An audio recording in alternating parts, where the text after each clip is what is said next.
we are out here with Wild Food Foragers.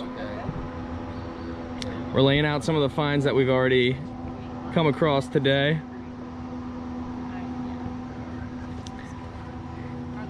All right, Daniel, you ready to lead us off? Hello, we live?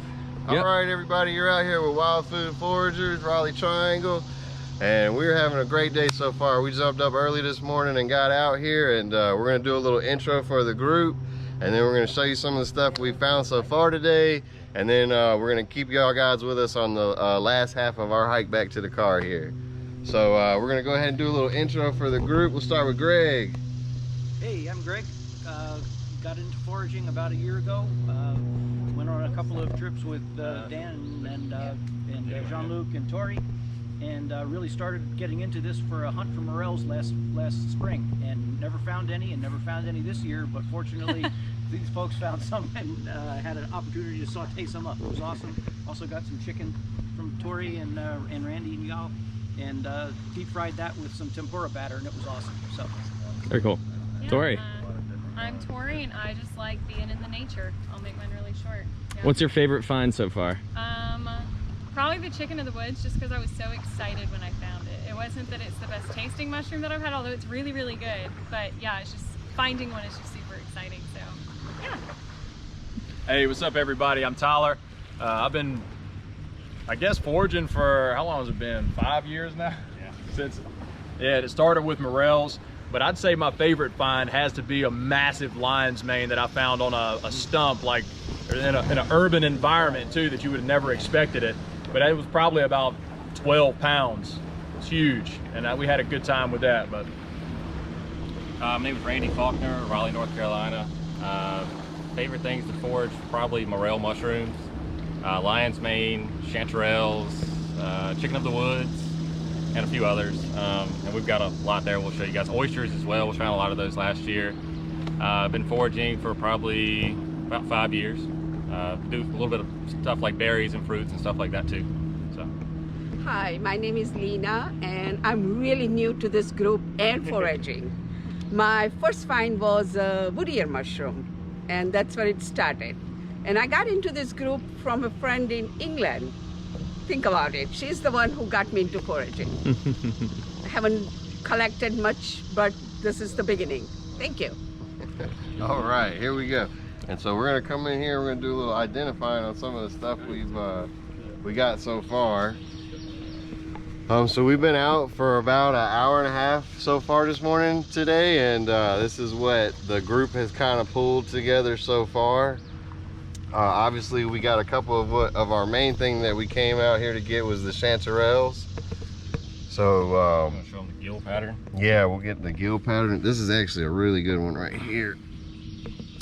That's a real pretty one. Yeah, they kind of fork off, as you can see. It's not like straight line, Right. parallel gills. And these are false gills, right? Like ridges, not true. Yeah, so it's not like like the true like poisonous gill or whatever. And then you have the related cinnabar chanterelles. It's these deep red colored ones right here. And those are the same species as the chanterelles, all chanterelles. You'll find a lot of those in creek bottoms and stuff, mossy areas. And then now we got to branch out a little bit with the corals. We found these real pretty corals. So I love corals. That's probably one of my favorite is the corals and the lion's manes and stuff. And then we have the ghost pipe next to that. So, Which is actually a plant. which is actually a plant, not a fungus, but it's real pretty and it's got a lot of medicinal value and benefits and stuff. And then for what we have here is we've been trying to actually ID these guys all day, and what we believe them to be is the pepper milk caps. Yeah, peppery milk caps. Peppery milk caps. And the reason they call them that is if you break it a little bit, you'll see a real milky substance coming out of there, sap almost like, and that's where they get that name milk cap from. Milk cap too, just a little bit older. A little bit of older one. Milk all in there. Mm-hmm.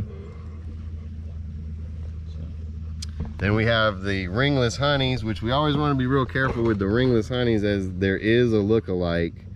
I think there's actually two look-alikes, aren't there? Yeah, there's two look-alikes. So we will do a spore print and try a couple more techniques to get a 100% ID on those before we let anybody, you know, ingest any of that. And then the biggest find today was Randy's. I'll let you do the purple. I found the bolete. I don't even know if I think Tori found it. Did Tori find it? Okay, Tori found the purple bolete. Tori found so we have some kind of purple bolete here. It's almost kind of looks like a porcini in a way. It's got a fatter stem than most of the other ones. And that's, I think, a different kind of bolete, maybe like a yellow or something. But we'll have to look this one up and try to identify it, you know, with some of the books. But pretty cool. And it's got a great smell to it. I mean, when you smell it, you can, you know, you can just kind of tell. And the oysters. Okay, and then we got the oysters right here. Oh, we got a bug on her. And then that's with these white ones right here, those real pretty oysters. Now those are a little more translucent than what I'm used to seeing. Yeah. So that's just a sub. Later in the year. Yeah, it could be a little older, a little subspecies. But that's our big finds for today so far, guys. And I'll say, representing the newbie forager, it requires an eagle eye to see some of these, particularly the cinnabars and the chanterelles. They were just blended in with the leaves and stuff. So just got to look and know what you're looking for. And once you know what you're looking for, you can see it again. But the first time is awfully tough. And I think that you told me the same thing about morel hunting. Yeah. You can be looking right at it and not see it. Training your eyes is really a big thing. That's one of the main things we do here in the group, is just helping people get out here in the nature and training their eyes to be sort of looking for shapes and colors. And that's an amazing variety of shapes and colors. Right yeah, there. once you get out here and you know what you're looking for, yeah, it really starts popping out and jumping out at you. And I imagine it's really difficult in the fall when the colored leaves come down. Right, well, it can be.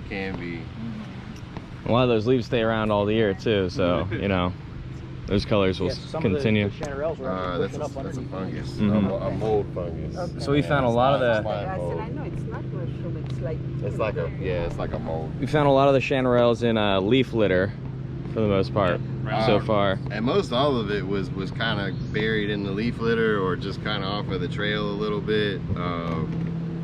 And really just training your eyes to see is the main thing. And once you start doing that, you'll get the fever. It's like gold fever, you know. Once you start finding it, you'll want more, and you'll want to find more, and you want to know what to look for more, and you'll catch the bug really quick. And you can find the cinnabars around pine trees right now too. So unlike the golden styles, like the yellow and the golden. Yeah, they grow like right in the pine thickets. But a lot of mushrooms don't like. Nope, not at all. The amanita, you know, cinnabars and stuff. There's a couple of parks around Crabtree, you can find a whole bunch of them. It's like you find one and then you look around and you'll see some more. Yep. You see?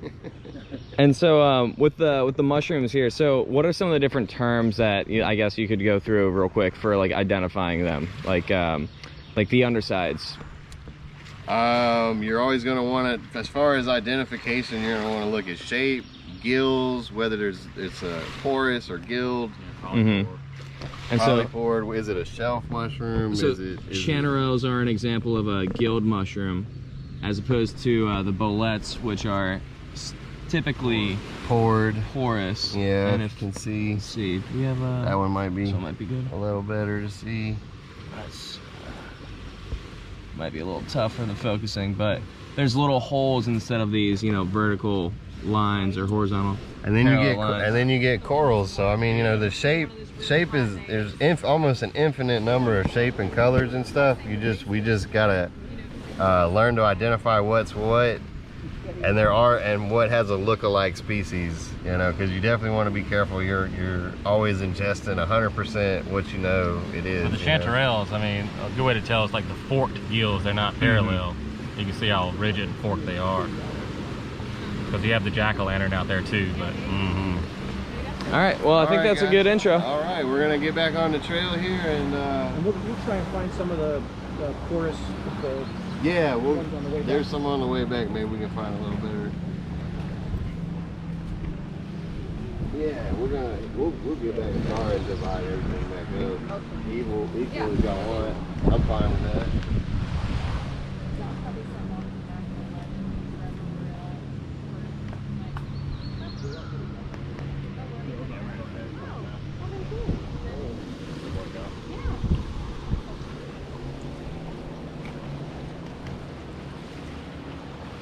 All right, we'll be getting started in just a second. The bimini cover is probably a necessity today.